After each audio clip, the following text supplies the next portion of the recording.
years of marriage were very self-centered. When we got married, I mean, we pretty much left God at the altar. We sort of, and to use the analogy of the hot and cold, and like the secular society being one, and then the God and faith society being the other, and we sort of turned God completely off after marriage. And I think that's where a lot of our troubles began. And we were contracepting all that time, so even though we had the children, after I had the first one, the doctor would say, "Oh, do you want to go on the pill again? Just so you don't get pregnant while you're nursing," and that kind of stuff. So, knowing what we know now, I didn't have to worry about it. But back in the day, that's just what you were led to believe was what you needed to do. So I had picked up a book where they talked about, what if God designed marriage to make us holy more than to make us happy? And that really changed everything for me. Maybe that institution that we were so insistent that we at least get married in that institution, maybe they could help us. Maybe we should start going back to church. We found a church, and within 2 months, we were exposed to theology of the body, NFP. Life completely changed. Like the scales fell away from my eyes, and all of a sudden, where was all this information? Why didn't I hear about this sooner? And thank God I have now. Within 2 months, we learned about theology, but I signed us up for NFP.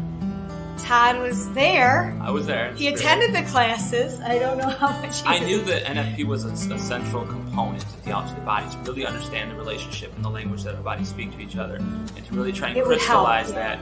It made sense to go through the exercises of it. I really didn't understand the purpose of it at first because it was really over my head. So, I sort of went through the motions of it at first, but the value of it really didn't sink in initially for me until we actually converted completely back to the church and we actually understood what it really meant to each other. We practiced NFP faithfully during those years, though, because I had never done anything to change my fertility.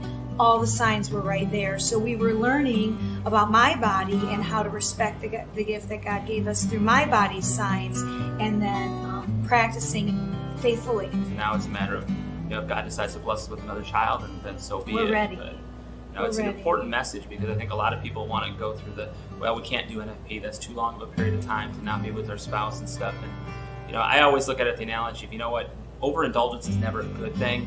And NFP, for nothing else, teaches the discipline of keeping everything in perspective and taking, small pieces of what is a beautiful thing as opposed to just having it whenever you want, essentially using each other, which is started to click. Like literally, I'd start doing some charting and it was like, okay, this makes sense. And when that's a big deal because when you're learning something that's totally like a foreign language, it's a challenge to really think, how could I ever teach this? But when it started to make sense to me, and the online teaching was really easy, we went through it so quickly. And we also wanted to pass it on. We're big on passing on. We knew what we went through in our marriage. We do that with the Retrofy Marriage Ministry, is try and pass it on to hurting couples. And with NFP, it's the same thing. And in our diocese, there's not a lot. We've got 3 teaching couples in our diocese, and we don't even have it mandated yet at our parish, but that's what we're striving for. And we knew being able to share with other people that marriage is not easy. It's work.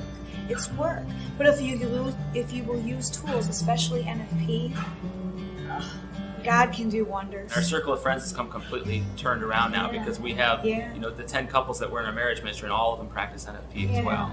And You're not alone. You're not alone.